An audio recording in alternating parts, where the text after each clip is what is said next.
Most business owners, they think they have their taxes handled. They don't. They have compliance, but not strategy. And that gap is costing them tens of thousands, sometimes hundreds of thousands every single year. All right, welcome back, Empire Builders. Today, I am sitting down with Cynthia. She is a tax strategist, a real estate investor, and what she calls a passive income engineer. We are breaking down the real difference between a CPA and a tax strategist, how the tax code is actually designed to reward you, and one of the most overlooked wealth strategies in real estate investing. Guys, this is one of those conversations that can quite literally change how you see money, taxes, and ownership. So let's get into it. Welcome to Expand Your Empire, the podcast where women stop deferring wealth and start building financial power. I'm Amanda Taylor, investor, strategist, and disruptor of outdated money rules. It's time to own your worth, grow your assets, and build a legacy that lasts.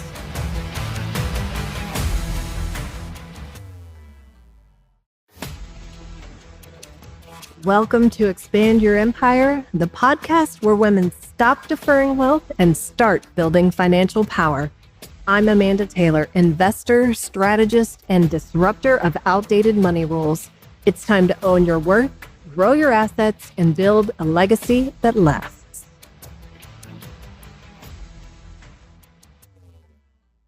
Most business owners, they think they have their taxes handled. They don't. They have compliance, but not strategy. And that gap is costing them tens of thousands, sometimes hundreds of thousands every single year. All right, welcome back, Empire Builders. Today, I am sitting down with Cynthia. She is a tax strategist, a real estate investor, and what she calls a passive income engineer. We are breaking down the real difference between a CPA and a tax strategist, how the tax code is actually designed to reward you, and one of the most overlooked wealth strategies in real estate investing. Guys, this is one of those conversations that can quite literally change how you see money, taxes, and ownership. So let's get into it.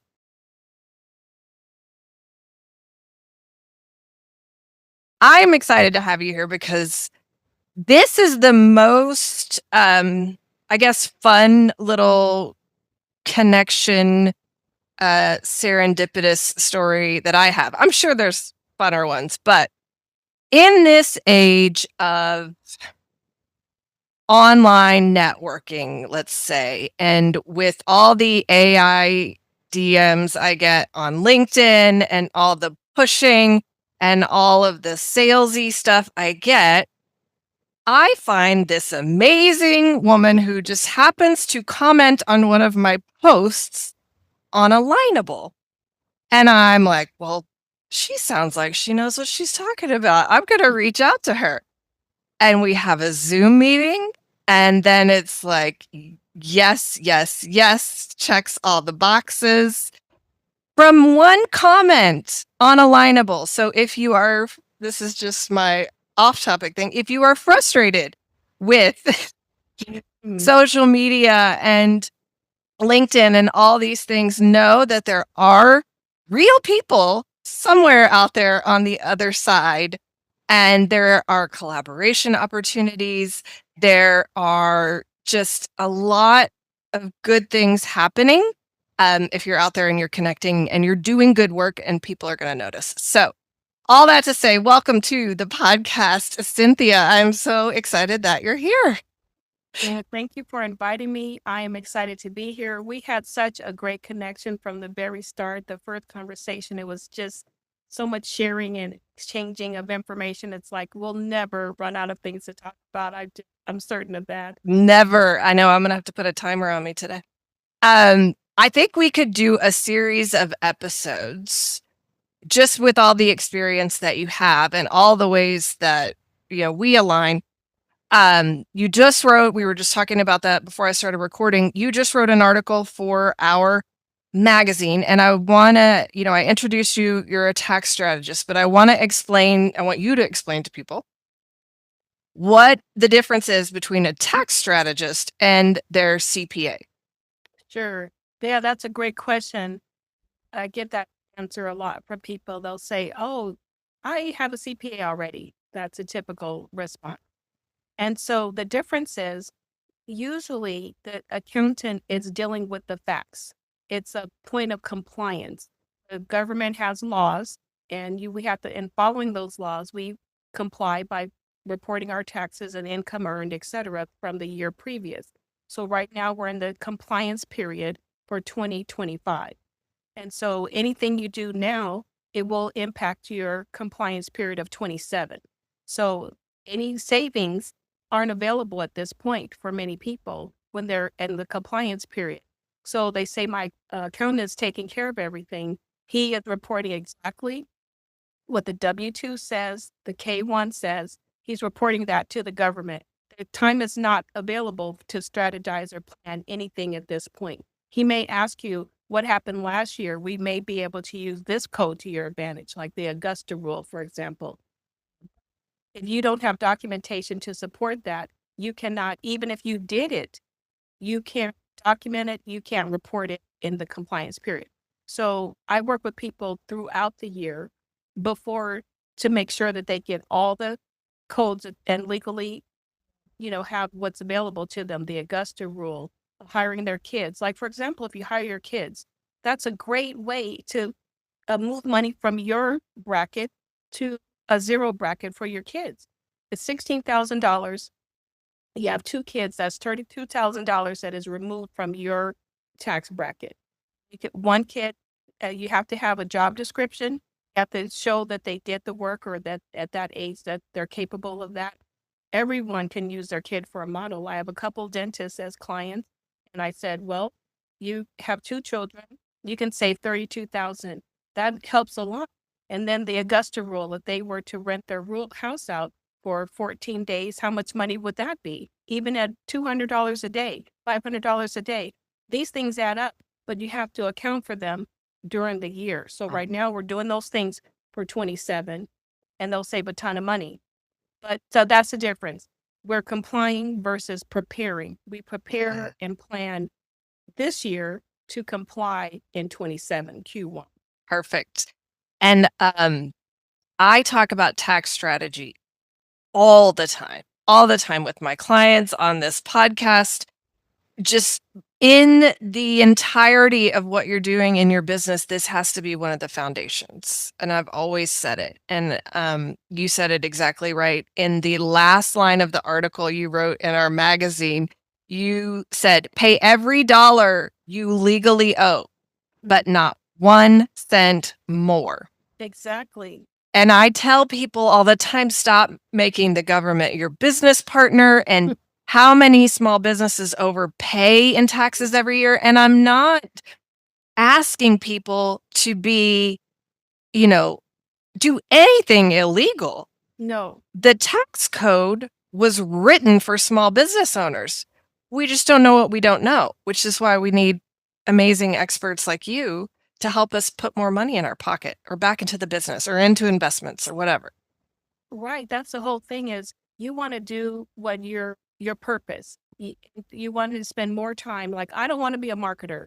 I want to do taxes. You know what I'm saying? I want to strategize and find ways to save money so that you can use that to grow your business or create passive income.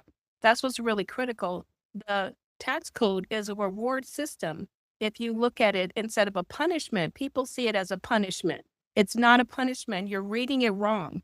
And read it right, and it's a reward system. And so if you read it and you apply properly, you are rewarded. They want you to do certain things. They incentivize you to do certain activities. Real estate is one of the biggest drivers of income. When you buy a home or commercial property, so many people have their hands in that. So say it's 10 people. You have the agent, the inspector, the appraiser, all these people are involved in this process. That's all those people now have taxes to pay, not you by yourself, one person. So they do things to get you to keep the money flowing. That's what I'm smiling because, we won't get into it on this episode. Let's go to another episode, but 1031 exchanges. And I know. And that's what it creates more economy. Like, this is why it's there. It's not to just keep deferring. It creates more transactions, which creates more. Another topic for another day. You said something, and we'll talk about tax strategy on another episode. We just need a podcast together, I think. Anyway, that's a great idea. But we talked about when we first met, and you just mentioned it, is passive income, and something that you encourage all of your clients to do. And one of the things that you brought up, and I got super excited about, because this entire podcast is about, women who are growing businesses, who are, working hard, and then what? And I'm all about the now what. And so, yes, real estate was how I got my start. And I tell people there are a million ways to invest in real estate. It doesn't have to be swinging a sledgehammer and flipping houses, even though that's fun. And you are teaching people about buying tax liens. And so that is what I wanted to talk about on our first of, I'm sure, many episodes together. So that we're going to go with it. When people hear tax liens, I'm sure they're like, I don't know what they're talking about. Right. So I'm going to let you, I tell people, explain it to me like I'm 5. So Al, what does that mean when we say tax liens as an investment or passive income? People haven't heard of it. And as much as I read and I've gone to law school, and the whole thing is just, it wasn't something that was part of my everyday vocabulary or conversation either. So when I was a kid, I saw my first transaction with my parents. They bought a commercial property using seller financing and taking cash out of the insurance policy to use as a down payment. Heaven. After 3 years, they paid the lien off. And for 40 years, it was a cash cow, just producing money month after month. And I said to my dad, why don't you do this again? And he said, oh, no, I don't like being a landlord. I'm like, what does that have to do with anything? What are you talking about? Do you like money, sir? So I said, when I grow up, I'm going to do this at least 10 times. So he says, no, go to school, get your education. I did that. And then when I went to work in a law office, I was like, oh my God, this is so incredibly boring. What am I going to do? What am I going to do? How will I ever live like this for 30 years, right? So I accidentally became a real estate investor. That's another story, but just you and me both, sister. Full-time real estate investor making money on pre-foreclosures. So similar to liens. So I'm on my way to the tax lien by way of the pre-foreclosure property, dealing with banks, short selling, and that whole thing. Very lucrative, very, very lucrative. But the crash came. And I said, what on earth is happening here? I thought I was going to make money on these, this way for the rest of my life. And then they had this detour. And that led me to, I said, what else can you invest in? And I found tax liens. I went to a networking event and I met this developer.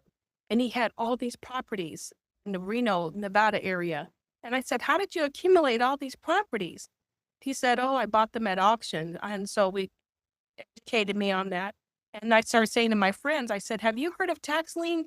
And they're like, no, what's that? So I said, let's figure this out. So I got a group of girls together because I always try to encourage the women to invest. And so I did the research because I love to research. And I found out that you could buy tax liens from the county where people have not paid their taxes. And it's like property taxes. Property taxes. Yes, I'm just clarifying for everybody. Yeah, property taxes. No. So the thing is, every piece of property in the state of California is owned by the state of California. That's its jurisdiction, those borders, they own everything in there. And so it's an invisible lien. And the lien stays invisible as long as you pay your property taxes. But when you don't, they notify you repeatedly. And after so many years, it varies from state to state, so I can't say exactly. But after a period of time, they will notify you that your property has been listed for auction. They must do that as due diligence, notify everyone that has an interest in that property. It is going away. So if Bank of America has a lien on there, if someone put a roof on your house or added a room to your house and they put a lien on there, anyone, if your uncle loaned you some money and he says, hey, I'm going to put that 10K on this third port position just to make sure I get paid if you ever sell the property. All those people are notified. If no one steps up to the plate, pays that past due tax bill, then it will go to auction because they need the money to run the county, the library, the parks, policemen, the fire department, all the things they need the money. So if you don't pay, that's how they get it. And it's a great deal because can you imagine for example, there was a condo in Santa Clara, California, many years ago, listed with a property value of $1 million, a one bedroom, $1 million condo, Santa Clara, California. And the starting bid was $40,000, the unpaid taxes. Who wouldn't want to get a house or condo or a shed in California? I know. Cardboard box. And I talk in terms of equity. Instant, huge equity. Yeah. So keep going. So these ladies that I trained, they were not real estate experts. One lady was a pharmacist, single mom, divorced, raising her child on her income as a W-2. And she says, I just want more for my son. I want to show him what's possible. I said, yeah, let's do it. So she took the class and we all caravaned over to Arizona from Las Vegas. We drove over to Mojave County, Arizona, and her son was with her in the car. And then the other people, carpooled and commuted together. So we got over there. She bought 3 liens that day. Her budget was $1,000. I say, what can you do with the money that's just sitting in your savings account making a penny a year, right? Exactly. So she bought 3 liens, 1 redeemed. So in Arizona, they have a 3-year redemption period. So that person can pay right away in less than a year, or they could take up to 3 years to clear this debt. But while you're waiting, guess what? You earn 16%. You're getting interest. Yeah. Yes. And where can you earn 16%? Very few places. No banks. No banks. I know a few private things, but not many. Yes, not many. So this was great for her. And it was secure against the real estate. And she didn't have to do anything. Just that one drive with her son that day so he could see what mom was doing and get inspired to, maybe do this too. And so we went back and she waited. Time passed. COVID came, the whole thing. And then she said, 1 redeemed. So she got $300 back and a little bit of interest came with that. The other 2 didn't. And they were worth $15,000 each. So she turned less than $1,000 into $30,000. And she gave her son a valuable lesson. Isn't that powerful?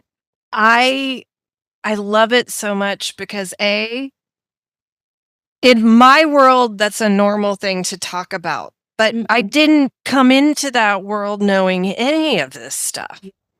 Nobody does, right? Yeah. This isn't something we're just born. The people who know it now learned it. They figured it out. And if you and I are very similar, we got curious. Yes. Curiosity. Curiosity is what does it. And then to have someone be able to experience that and then pass it on, what we normalize as women based on what we were given, if we choose a different path and we normalize something else, that's what we pass on.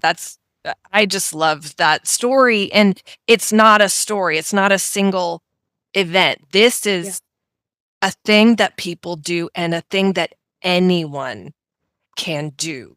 Well, you know what I love best of all is we have the pink tax. Not only do we have to have the pink dress with the matching pink shoes and the matching. I don't do pink. But I'm just saying. I know. So the problem is we also make less per dollar than a man. And this will, I call it, collapse the wage gap. And this will take it away because If you can buy things for a fraction of the value, $1,000, that lady, Tracy, repeated that 3 times in a year or once every year. Yeah. I tell people, I joke all the time. I say, they'll say my kid's, birthday, we're having a birthday party on Saturday for my son, Johnny. I'll say, oh, you're getting them some tax liens, right? That would be great. Yeah. Imagine buying a tax lien for each child when they're born. And for what would happen in 20 years? You're just buying a piece of dirt like that 15,000 to buy that one for $1,000 and it's worth 15,000, for example. And then it's worth 25. And by the time they go to college, they would have their whole college funded from that one piece of from the property. equity in that property. Yeah. And that's, there's stuff that goes along with that. I want everybody who's listening to understand, nobody's handing this woman $15,000. She's getting a piece of property Mhm. deeded to her that is worth $15,000 that she paid the back property taxes on.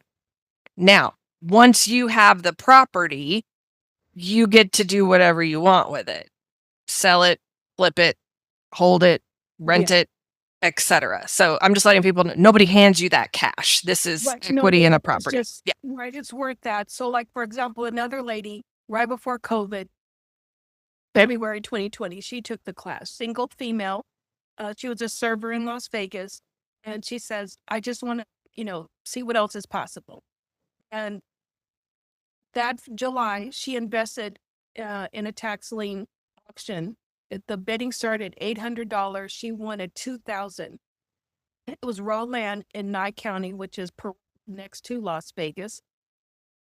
And the property was worth $25,000 when she won it, because Las Vegas and Nevada in general is a deed state.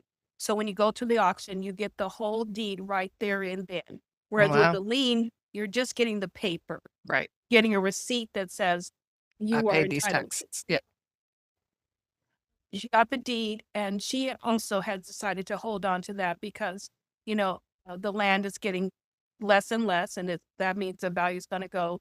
Maybe she'll sell it at 50,000 or 60 whenever she's ready. It's growing for her faster than anything she could do. Exactly.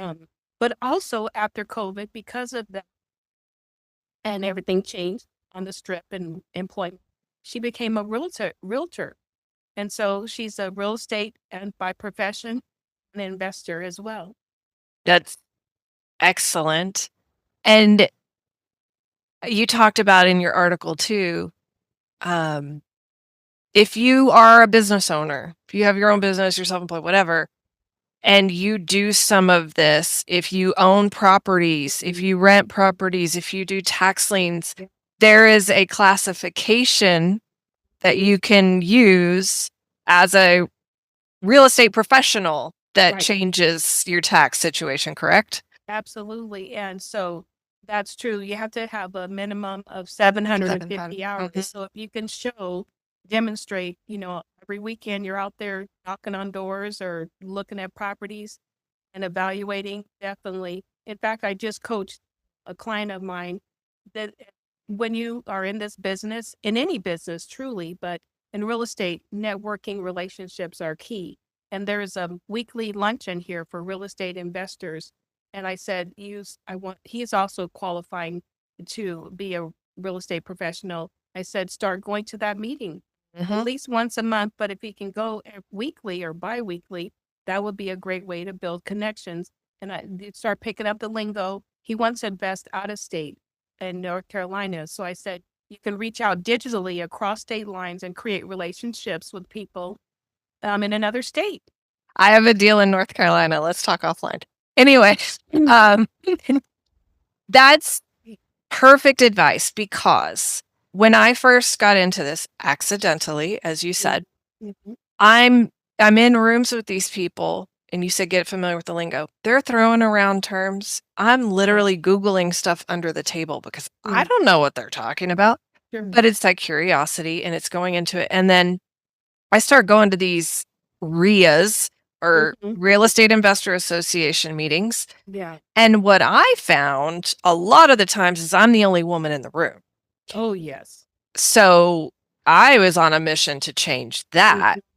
Mhm. And it is a, it's a good old boys club in a lot of these places. Sure. I didn't care. I just walked in because I was like, oh, I'm just going with the. My mentors were male, and they were amazing, and they wanted me to succeed, and they taught me things. And I'm not male bashing anybody. Yeah. What I'm doing is I am encouraging more women, just like you are, Yeah. to learn about this stuff and find what fits for Yes. them, because there are spaces that are quote unquote easier than others Mhm. within real estate, and tax liens is one of them. You met my partner Chad over the phone, Yes. and we just moved to San Diego, so Monday he's like, I'm gonna walk over to the courthouse on Monday to go to the tax lien sale. And it's a different time than when we used to do this elsewhere. He walks over there, he's like, oh, it's all online now. Right. They used to do it on like the the foreclosure ones, Yeah. used to be on the courthouse steps. I know in Colorado when I used to go, you would go to the property tax office and they would, Yeah. have a list and you would bid. It was a whole thing, but he's like, no, it's all online now. It's like, Oh, oh, it changed after COVID, because that's why we went on the field trips before. But yeah. now I'm like, let's go on a cruise and we can just invest online while we're waiting for the next port. I think that sounds like a fabulous idea. Let's get that going. All right. Actually, I'm afraid of cruises, but something else. I've never been Well, we on could one. be at the Golden Door Spa from the pool side. There you go. Yeah. Poolside, I'm good. Poolside, I'm good. Okay. So you're talking about students and courses. So talk to me about that. You said initially it was just you got some friends, you're like, hey, let's do this Yeah. together. How did that evolve and what are you doing now? Well, they started telling people about it, and I told people that I got invited to speak at different real estate organizations because realtors are great. They were probably 60%. They're like, okay, I got this huge commission, $50,000, and I blow it every time. So I could take a little bit of it and invest in a tax lien or tax deed. I said, yeah. And they love that idea that they could allocate 10% and then buy something. So it works out really well. Usually, it would be something that you would probably not really pay a lot of attention to at that level. Like most of the people I work with, it's like their confidence has to grow. So it's Mm. like, do you have 1,000? Do you have 5,000, 10,000? And so, for example, this one gal, she's a realtor, and she invested in a tax lien, a secondary market. So the first sale from the city or county was the direct, but then an investor bought it and they didn't want to go through the next step. So they put it on the market and the network, it got out. And I said, oh, there's a lien for sale from an investor who's interested. And this was a property that was $7,500. The actual lien itself was $3,500, but they were selling it at a premium because They were wholesaling it. Yes. So they got a little, but it was still plenty of meat on the bone. The property was worth $70,000. There was nothing wrong with the property. So she was into it for about $10,000, including legal fees. And the tenants, homeowners, well, they had inherited. Two brothers had inherited the property, and they didn't feel that they should have to pay property taxes. So they lived there for as long as they could until jig was up and they had to move out. It was cleaned and rented within 30 days. So she rented it out. She got all of her money back that she invested, 100%. Then it was vacant for about a year while she decided what to do next. She decided to put it on the market for sale, and the property value had gone up to 120 in comparables, but she could not get it because hers wasn't upgraded. Renovated. So she closed at $100,000 on that investment, which was basically zero. Right. And it was cash flowing while it was rented. Yeah. Yeah. Yeah. growing in equity. And growing in equity. That's cash flow and appreciation are my two favorite words. And it's why I love real estate. Yes, but think of this. If some people don't like what's required in tax liens, you have to research, you have to read the rules. Yes. Like you could say, well, I read the rules last time. No, you have to read the rules again because they could change and it could hurt you. Yeah. So now she can take that 100,000 and go anywhere she wants Do with it that again. $100,000. Yes. And disclaimer or whatever. You said it in the beginning, different states have different rules. There are redemption rules that someone could come back after a period of time and, get it back. I've been through that process with a client who actually had a property sold at tax sale. So someone got it and then he went back and pulled it from them. And there was legal stuff. In Texas and I think Georgia, they have the right of redemption. So when you buy that and you win at the auction, so say you won the house at $25,000, they would have to come back within a period of time to redeem it. And they have to pay what you paid at auction at 25% in Texas. Which, that's great because then you get your money back plus 25%. That's awesome. Right.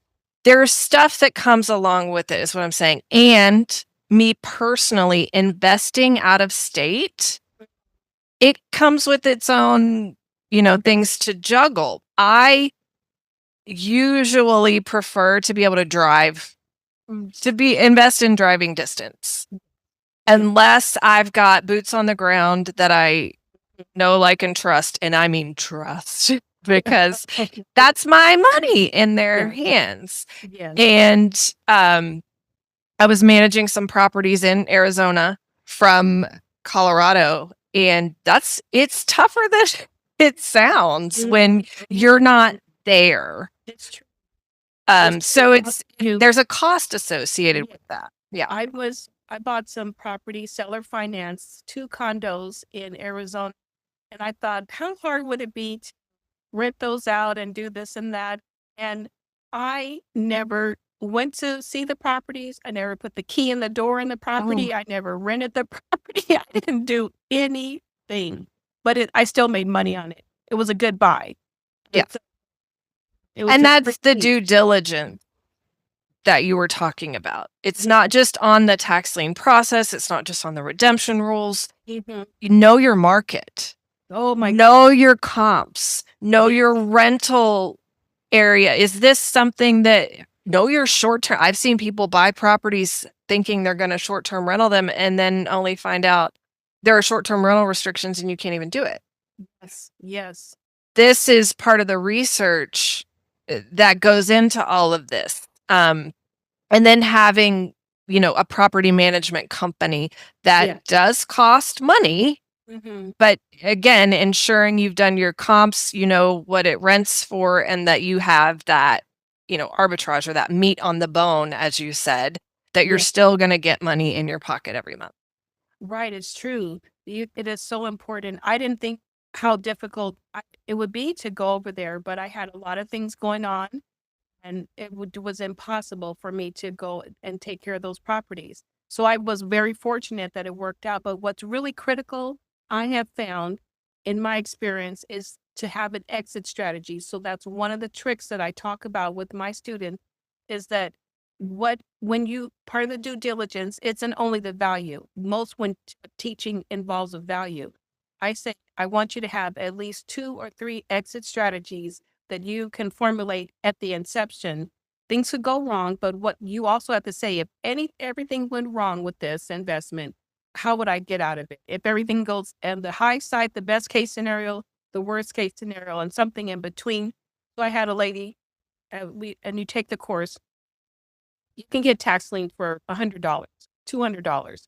So just for the transformation, just buy a small lien so you don't leave with books and information and nothing. No action. So for it. Yeah, so we have to take action. She bought a lien online for $75. It was near an airport in Arizona. And I said, what's the exit strategy? And she said, it could be a billboard, antenna for phones, mobile phones, cell tower, that type of thing. So she had a plan, worst case, best case. billboard, it was an odd piece of land. It wasn't going to ever be a house built on there or anything. But have a plan, have an exit strategy. That's what's really, really important. But I learned that because I made mistakes along the way. And I've also listened to other people. You can learn by listening to other people's stories too. I've What's learned a working. lot from other people of what not to do. Yes.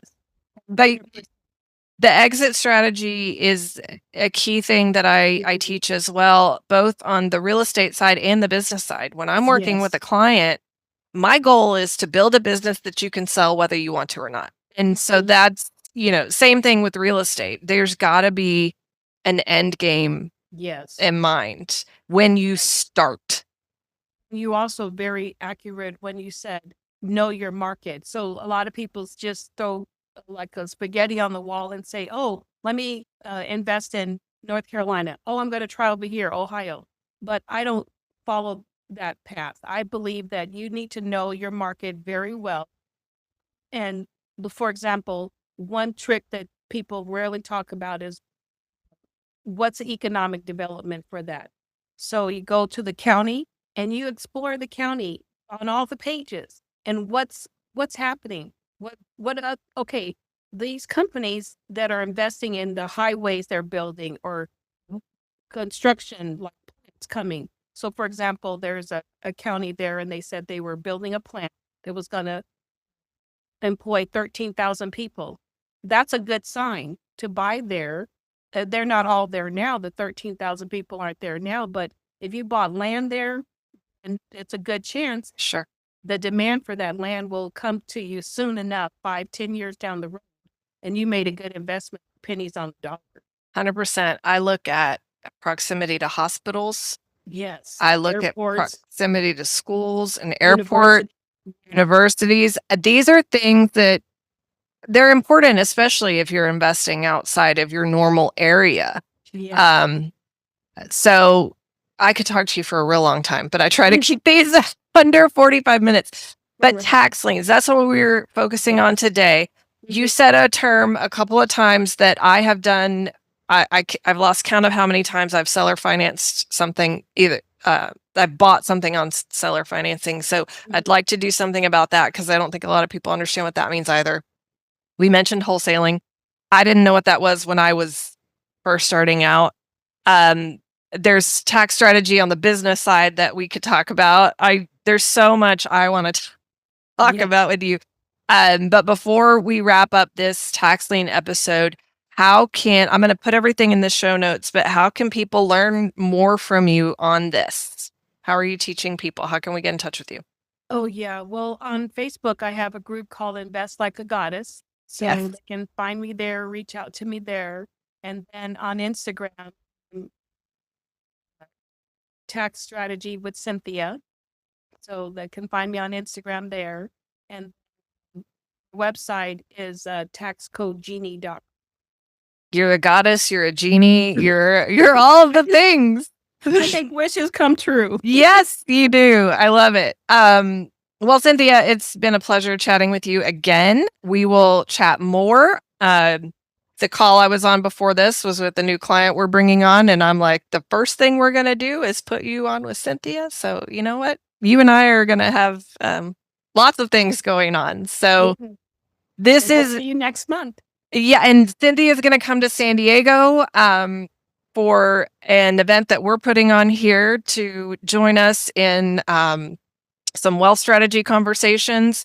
Guys, this is a beautiful budding relationship here. I don't know if anybody else can see it, but we've got a lot of things that we're collaborating on. And while I'm on that topic, collaboration is how I have built a successful business, a successful brand. Everything that I've done has been built on collaboration and partnerships with aligned people.